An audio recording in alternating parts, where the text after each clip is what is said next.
It's been a full day. It's been a full day. But the good thing is we didn't have trial today. So I'm bringing you up to speed with yesterday's trial.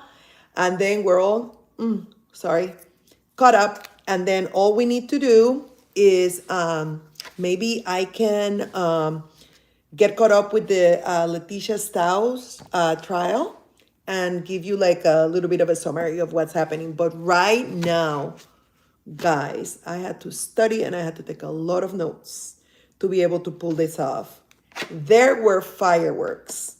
There were fireworks in this Lori Vallow trial yesterday. And so, hello. I'm Pastor Jenny McIntyre.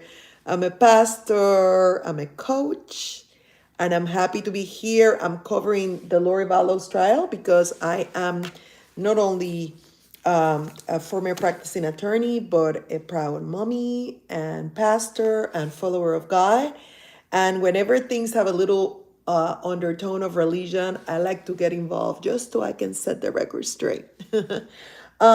But man, guys, this was amazing.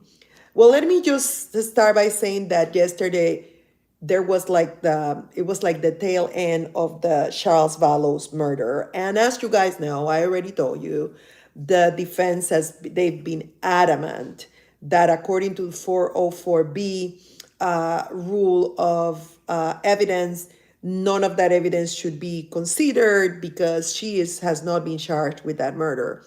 As we have discussed before, this has to do with proving, and I think that's why Judge Boyce decided to accept it. This has to do with painting a picture of who she is and her ability to lie, to take advantage of the situations, and all of that is absolutely clear in the murder of Charles Vallow. So the Rexburg detective Nathan Moffat was talking about, one more time, the scene, how the argument was not physical, how she was just running with Charles Vallow home because supposedly she had found evidence that he was having an affair, which, as we know and discussed yesterday, there's no shred of evidence that proves that. And even if it did, it kind of doesn't give anybody the right to take somebody's life, right?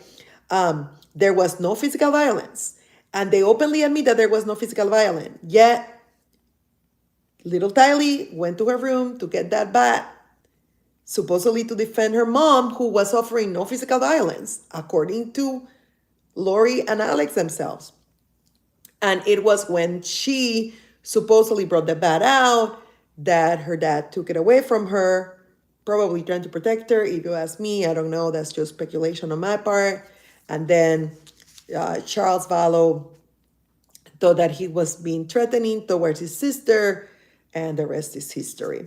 So just really, like, it doesn't really add up as self-defense. And frankly, guys, I don't know what they're waiting for to issue charges, maybe because they're too busy with the murder charges, but it's just kind of crazy, right? Then came the principal of JJ's school. JJ was only enrolled in that Redsburg, Idaho school for 20 days. And I thought that it was very interesting because he says that at the beginning, Lori told him that JJ was being changed to a different school, to be with the grandparents that live, I think she said, Indiana. And then the principal said, well, put them in touch with us so that we can send them the records of JJ, the 20-day record, right? And then immediately she changed. She's like, no, he's actually going to be homeschooled. And then he said, well, when you're getting ready to put him into, a regular school or whatever, let us know and we'll send the records. But here comes the defense in cross-examination. And they say, so, Mr. Principal, did Lori seem to indicate to you that JJ was only going to be in the school for a limited period of time? He's like, no. Did Lori Vallow indicate to you that she intended to remove him from school? No. So although he testified that she enrolled him, that she called him and let them know that he wasn't going to be going to school just after 20 days of school, at the same time, I can see the defense forming their argument that Lori didn't say any of that because she fully intended for JJ to stay in that school.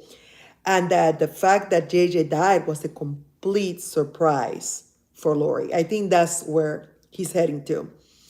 Then came the dean of the BYU University, the Brigham Young University.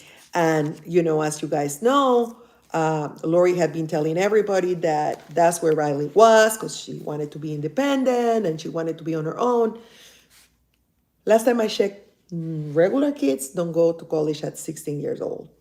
It seems a little too, but that's what she was telling people. And so they looked for her under Tyler Ryan, Tali Vallow.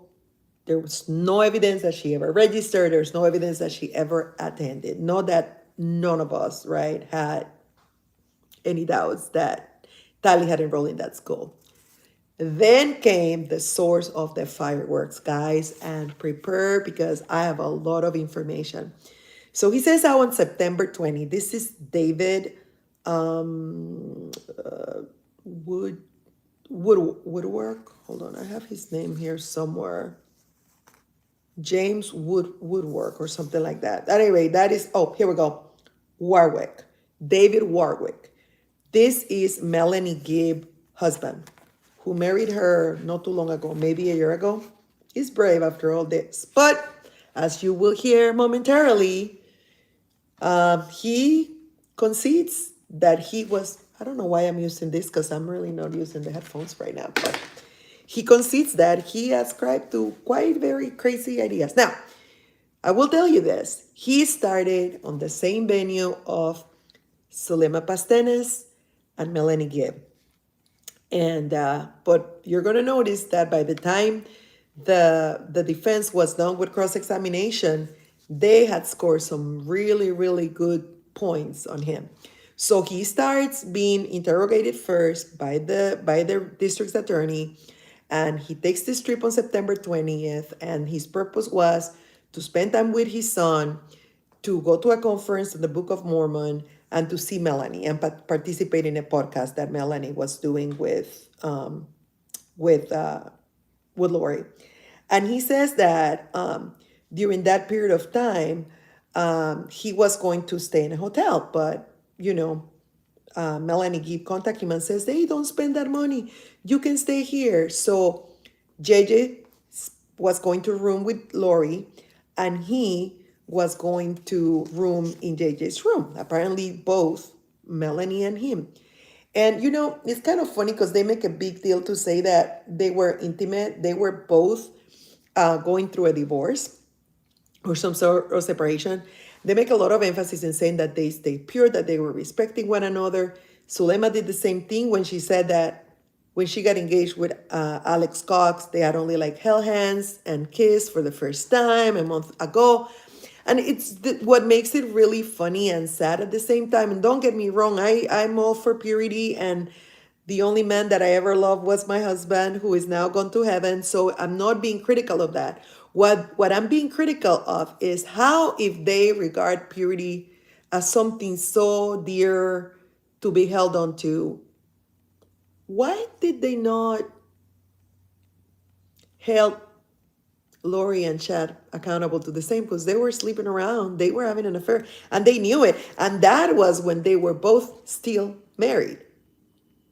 So now by this moment at this trip, Charles Vallow had already been killed, but Tammy was alive. And so now something that I forgot to tell you is that the judge had to interrogate him ahead of time because he had watched Melanie Gibbs. Apparently he was sick, so he couldn't come to the trial when Melanie Gibbs was testifying. So he started watching, he watched 45 minutes of her witness statement. And then he discovered the subpoena that basically says you will not watch anything related to this process. And then he told the prosecution, and then the prosecution told the judge. And man, the defense tried really, really hard to get him out of testifying. But I'm going to tell you something. I think at the end of the day, it was not such a bad idea. Because remember, what I am seeing in the defense is that they are not getting ready to dispute that these things happen and that Lori was somehow related. What they're going to claim is that Lori had nothing to do with the decision to kill her children, that she had nothing to do with the decision. And so it's like something that they can do, and that I think they did very effectively the other day with Zulema Pastenes, and that they did today with this guy. They can attack the credibility of those witnesses that are saying that Lori had something to do with it. And so now, don't get me wrong, I don't think that they're going to win the trial. But when you have nothing else to hold on to, when you have nothing else to hold on to, you have to hold on to something. And that's why I would never be able to be a defense attorney. But they can do that. And they're trying to hold on to the lack of credibility of the witnesses. At any rate, at the end, the defense was like, he should not be allowed to testify. He violated the rules. He cannot just go now like, oopsie, sorry. But the judge determined that what he was doing was not malicious, that he had confessed. And so the judge said, we will allow him to testify. But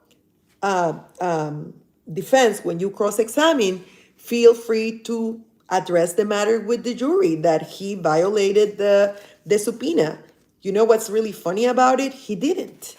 But I think the reason he didn't do it is because by the time he got to cross-examine, he did such an effective cross-examination that he had really, really, really impacted his credibility. So he says that he saw JJ, that he had a soft heart for JJ because he had a son that has Down syndrome. So he tried to connect with JJ, but JJ was distracted. He said he never saw Tylee, that he was told by Lori and by Melanie, who had been told by Lori, that Tylee wanted to be independent and that she was in college. In his case, he said a Rexburg College. He didn't specifically mention BYU, but it's pretty common now. She told enough people, and that's where she told people that she was. He says that as soon as he started, Chad started trying to talk to him about the 144,000 and how Chad and Lori, they tried. And he claims that he contradicted Chad and told me that he didn't believe that that the only person that could gather the 144 was the prophet, and that he was not the prophet. And all that's nice and dandy, but he's talking again, kind of like Melanie Gibb and kind of like Zulema Pastenes. He's talking about how none of these things make sense and how all of these are strange concepts and how he contradicted Chad and he didn't believe most of that stuff. But he himself ascribed himself to a lot of crazy content that gave birth to preparing a people and to all these things about several probations, several lifestyles, and all that stuff. Like, guys, it's nothing big starts big. Everything big starts small. And so I'm telling you here, as a pastor, when my kids or someone from the church tells me, I don't know if I agree with this interpretation that you gave, I research it, I study it, and I make sure we talk about it and we discuss it. Because it should never go unresolved. It should never go unresolved. Because God says in the word that it is the little foxes that bring down a wall. And what starts small never stays small. Also, as a professional of human resources, I always tell my leaders, I said, when someone starts not performing or you see problems, do not leave it unaddressed, because things that do not get addressed don't get better, they get worse. They complicate. And this is a perfect example. Then he said that David said that he had an investor that wanted to invest in Rexburg. And then he says that Chad, Lori, and Melanie took him to a piece of land where they could see a spiritual temple. And he's like, no, I really don't see any spiritual temple. I don't see anything, and so far he's like kind of almost like making fun and kind of like, I didn't buy it. I didn't drink the Kool-Aid. And then he said that all of a sudden he like told he told Chad, like, so like you and Lori are like having this relationship, but you're still married. Isn't your wife a good wife? And he's like, oh yeah, she's a good wife, but it's been revealed to me that she is going to die before I'm 50. And when she does, then Lori and I will take over. Not that they were not already taking each other, but that's what he said. Everybody seemed to be okay with all these visions, right? So I radiate on the night that it is believed that JJ was killed. David has a horrible nightmare. And I have to be very honest with you. I have doubts. And the reasons I have doubts is because these people, as I've told you, they all are very proud in their gifts. And this guy's gifts are supposedly he is a guy that sees revelations and that has dreams and have revelations. So sometimes I wonder to what degree this might be related to the fact that they suspected that something awful was happening and he wanted to claim credit for it. I know. Maybe I shouldn't do that. So just he delete to this part. But he has this horrible nightmare. Melanie says, let me get Chad to bless you. Now, you tell me, if you don't believe anything that Chad is telling you, if you believe a lot of the things that he's saying are like completely nonsense, why are you needing a blessing from him? Why? Right? I mean, does it make sense? You don't believe anything they're saying. You have a lot of doubts. You don't know what's going on. The rules don't apply to Shannon and Lori. He's married and he's having an affair and walking with this woman and talking about this woman like they're already together. And yet, in this moment, he wanted a blessing because he had the most terrible nightmare that he's ever had. Didn't go into any details, but that's not new, right? Because a lot of us can have like dreams or nightmares and then we don't remember what they were. Well, apparently, Melanie went to Lori's door, knocked the door. She didn't answer. They couldn't get hold of Lori. They couldn't get hold of Shad. They couldn't get hold of Alex. And then the next day, he asked to see JJ because he wanted to make sure JJ was okay. And Lori told him that she had to give him to Alex because he was climbing up the walls and he was knocking down the picture of Jesus. And he says that he got really nervous because Shad had kind of insinuated the day before that Tammy's time to die was close and he wanted to make sure that JJ was okay, but he didn't see him. And then that evening, he saw JJ on Alex's shoulders, allegedly asleep. But then came Cross. And Cross is like, you were not married yet, right? You were still like separating when you both got together, to both him and Melanie. Guys, it's not that matters. It's just that these people come across so self-righteous. It's like they put a target on their forehead. Like you ask me, I'll always tell you, I'll always confess, I'm a regular human being. Yeah, I happen to have been called to be a pastor and a coach, but I never say that I'm perfect. I'm not. If I was, I wouldn't need a savior. But these people come across so self-righteous and full of themselves. So then he says, so what attracted you to Melanie? That you had all this common interest in all these religious beliefs, right? And he's like, yeah. So tell me about Prepare the People. Is that sponsored by the church? No, it's not sponsored by the church. And why do you belong to this? Oh, well, because I had some dreams and some visions. And then the defense attorney is like, oh, like, so yeah, you had visions, you had secrets, you saw combinations, right? He's like, yeah. But he's trying to like downplay it. And then the defense, who I'm sure was fed this information by Lori, says, you spoke about visions, right? And secret combinations. And you spoke about these things in Washington, D.C., in England, in Saudi Arabia. You did it in podcasts. You did it in fireside talks, didn't you? And slowly but surely, had to start admitting. He said, all these things are about the second coming too, right? And you talk about evil entities, right? And you say that Russia and China are going to attack and defeat the United States, right? He's like, yeah.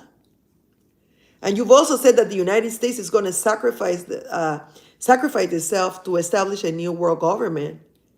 Like, yeah. And then he says, have you had all those visions? He's like, yeah. Like, how is that vision different from your nightmare? And he said, well, the vision is just something that you're shown. The nightmare is something that you put yourself in it. And he's like, yeah, but you had all these suspicions, and you're a visionary man. You had all these suspicions that things were not right. About the spiritual building, about the 144, about him Chad trying to usurp what only the prophet should be doing. How come you didn't call the police? How come you didn't do anything? Since you are so sure that these revelations are certain and are going to happen. Let me tell you guys. He did not know what to ask. And I have to tell you guys know, I believe Lori plotted and ultimately was as responsible as as Alex and as Chad for her death of her children. And I think she conspired and was very involved in the death of Tammy Daybell. You guys know this, but it was about time someone confronted these people with their self-righteousness, because they're trying to separate themselves from Lori and Chad, but in reality, that's where it came from. Like I tell you, there's nothing that starts small that is not going to grow. This is how it started. Evil entities. The Bible says that Jesus is going to come back again, and that it is not our business to know the time of the day, period. That should be the end of the story. But no, people want more, and they say, this is for people that want more. More what? Because if it's not coming from God, you shouldn't want more of it. And when you want more of it, this is what you get. This is what you get. And he may say that he didn't believe anything of what Chad said, but he sure believed a bunch of other crazy stuff. And I think that discredits him as a witness. And I also think it discredits his testimony overall. Because who are you to point your crooked finger against Chad and Lori for having these strange beliefs when you yourself have all these strange beliefs? And if indeed you thought there was something strange to the point where you really wanted to see JJ because you wanted to know that he was okay, why didn't you report this to the police? Well, the fires were over. He was released.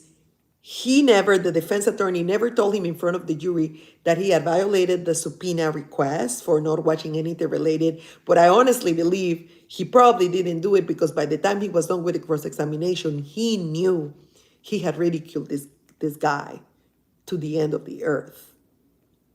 And I'm sorry, guys. It's not that I'm making fun of anybody ridiculing anybody's beliefs, but it is not okay. It is not okay for Sulema. It is not okay for Melanie. It is not okay for this guy to have not one shred of regret for the role they played and their podcast played in creating all these crazy ideas and crazy things which eventually evolve into all this stuff.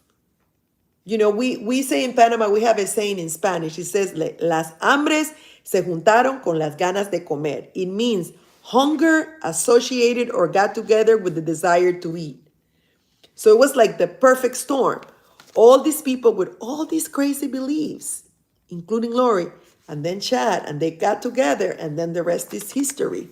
We have all these dead bodies as a result. And then after that came the nanny. Well, I think the nanny came before him.